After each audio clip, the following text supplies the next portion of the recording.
Olá, pessoal! Estou aqui de novo agora para a nossa segunda aula. Vamos começar a falar sobre sistema digestivo. O sistema digestivo ele pode ser dividido em esôfago, estômago e duodeno, intestino delgado, cólon, reto e ânus, pâncreas, fígado e vias biliares. Eu vou gravar um vídeo para cada um desses tópicos, começando pelo esôfago. Como eu disse no vídeo passado, a bibliografia básica que eu uso é o Porto. E também eu quero dizer para vocês que, como todo mundo já sabe, eu não sou professora. Então, qualquer erro que vocês identificarem aqui, eu quero que vocês deixem no comentário ou então me mande mensagem, porque a gente vai aprendendo junto, tá bom? Então, vamos começar. Primeira coisa é um pouquinho da anatomia. Eu não vou me aprofundar na anatomia, porque eu acredito que os meninos dos outros períodos vão falar melhor sobre isso, mas só um apanhado geral, assim. Aqui é a laringe, aqui é o esôfago, aqui é o estômago e aqui é o duodeno.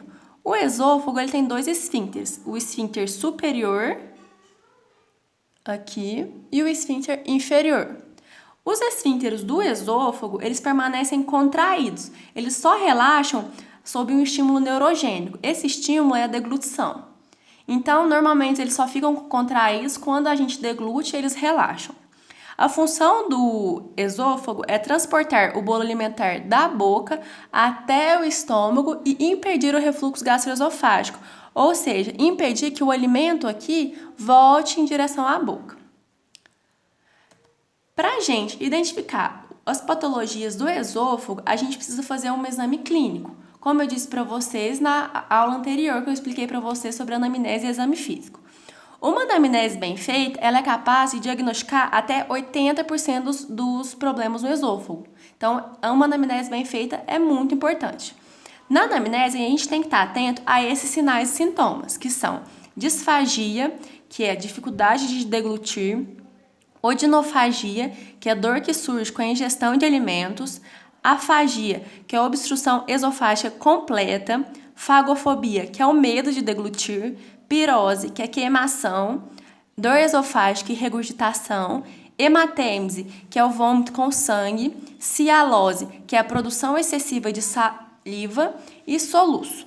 Já no exame físico, por exemplo, na palpação, a gente não consegue sentir o esôfago em condições normais. Mas a gente pode estar atento, por exemplo, à hipertrofia das glândulas salivares, que indicam cialose, na anamnese.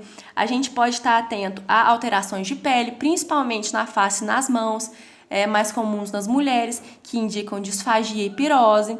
E também, geralmente, os pacientes com problemas no esôfago, eles vão ter um estado nutricional de desnutrição. Então, vão ser os pacientes mais magrinhos, enfim.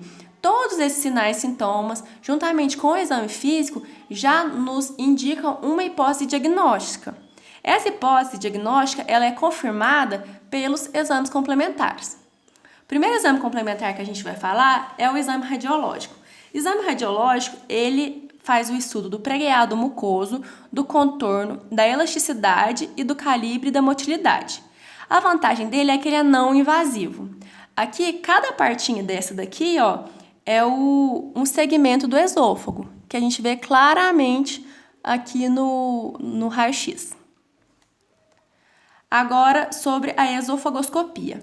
A esofagoscopia é o exame essencial no diagnóstico das doenças do esôfago. Aqui a gente pode ver, não sei se vocês vão conseguir identificar certinho, porque a imagem parece que está um pouco ruim, mas como eu já disse, é do Porto, se vocês tiverem um livro aí por perto. Ó. A primeira imagem é de um esôfago normal. A segunda imagem é de uma esofagite erosiva. Essa terceira imagem é das varizes esofágicas. Aqui é um corpo estranho, que na imagem a gente consegue identificar que é uma dentadura. Nessa aqui é uma candidíase de esôfago. Nessa é uma mucosa de Barré. Essa daqui é um câncer de esôfago e esse é um megaesôfago chagásico. Então, a esofagoscopia consegue identificar todas essas doenças no esôfago. A manometria. A manometria ela é indicada para confirmação diagnóstico de doenças funcionais. Como eu já disse para vocês, o esôfago normal não apresenta atividade motora espontânea, só quando ocorre a deglutição. Então, para fazer esse exame, o peristaltismo ele é induzido induzido por sucessivas deglutições de líquidos. Então, a pessoa deglute várias vezes para conseguir fazer esse estudo da motilidade do esôfago. Nessa imagem, a gente pode ver que o esôfago está normal. Esse próximo slide continua sendo dos exames, mas eu não coloquei imagem porque eu não achei imagens interessantes, mas vou falar deles mesmo assim. Primeiro, pH-metria esofágica de 24 horas. É o principal exame para diagnosticar o refluxo gastroesofágico. E como o próprio nome fala, a gente vai fazer um monitoramento desse paciente durante 24 horas. A gente vai considerar o refluxo, o pH, quando o pH for menor que 4.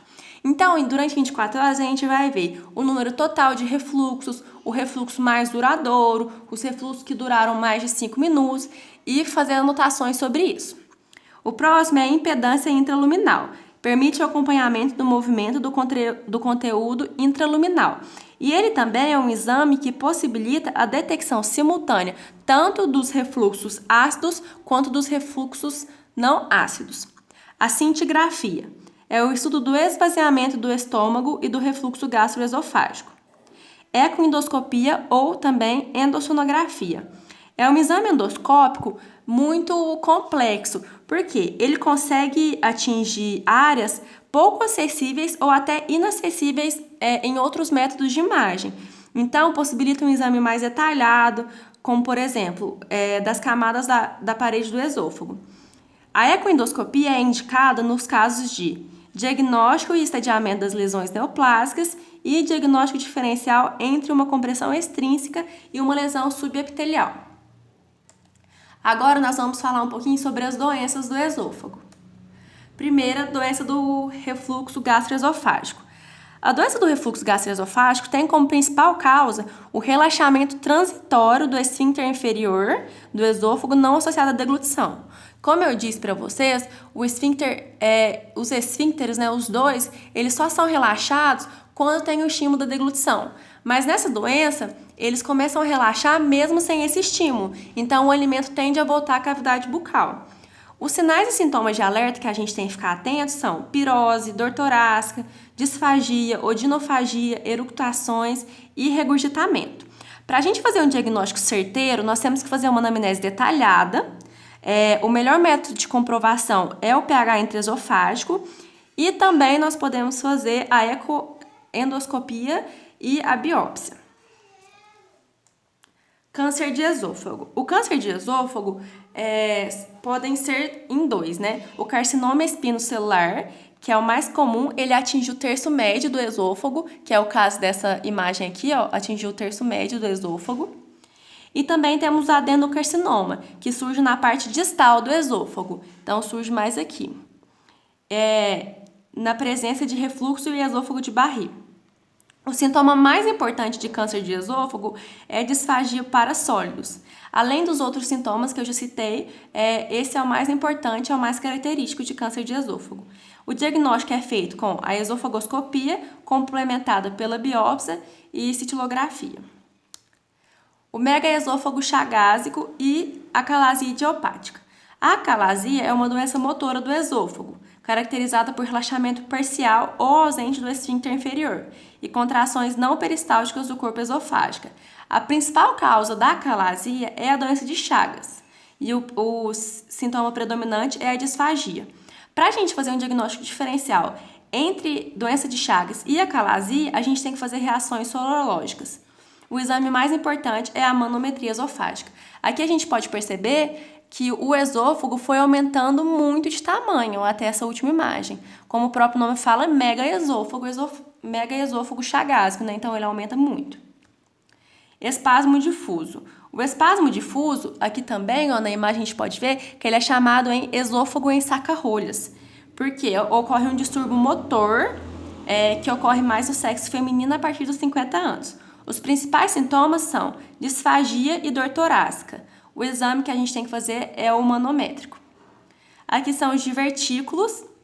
Esse primeiro é o divertículo de Zenker e aqui é o divertículo de tração do esôfago torácico. Divertículos são formações saculares externas contendo uma ou mais camadas da parede esofágica. O divertículo de Zenker, que é o primeiro, ele tem como principal sintoma a disfagia. Geralmente, o paciente reclama muito que quando ele vai deglutir, ocorre um barulho estranho na garganta. Então, esse também é um sinal de divertículo de Zenker. E agora, sobre as malformações congênitas. Aqui a gente pode ver uma anatomia normal, né? Aqui tem uma atresia. E aqui também a gente tem uma fístula, que é uma comunicação. Nesse caso, tem a atresia, que é a separação, e a fístula, que é a comunicação. A anomalia mais frequente é a atresia, associada à fístula esôfago-traqueal. Então, essa é a mais comum. E, por último, eu separei um caso clínico que eu vi em aula. Vou ler com vocês. Mulher, 34 anos, queixa de queimação retroesternal, que é a pirose, principalmente à noite. Piora quando tem alimentação rica em gordura, melhora quando tem alimentação rica em frutas e verduras. Piorou nos últimos 2 anos e de lá pra cá ganhou 10 quilos. Nega tabagismo, mas bebe cerveja aos finais de semana. Então, de acordo com os sinais e sintomas, pirose, que piora principalmente à noite, piora quando ela tem alimentação rica em gordura, melhora quando ela tem alimentação mais leve. Então, a gente pode ter uma hipótese diagnóstica que ela tem refluxo gastroesofágico. E o principal exame para o refluxo gastroesofágico é a pH-metria. Então, a gente teria essa hipótese diagnóstica de refluxo, mandaria essa paciente fazer uma pH-metria para confirmar o diagnóstico. E as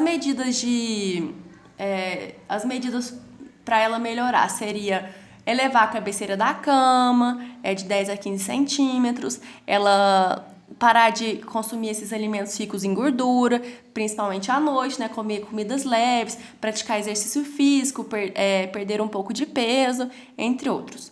Esses casos clínicos são muito interessantes porque auxiliam a gente bastante a gravar e também caem bastante em prova. Então, nossa aula de esôfago foi essa. Espero que vocês tenham entendido. E qualquer dúvida, como eu disse, podem perguntar nos comentários ou mandar mensagem. Se eu souber, eu vou responder para vocês. Beijos e até a próxima!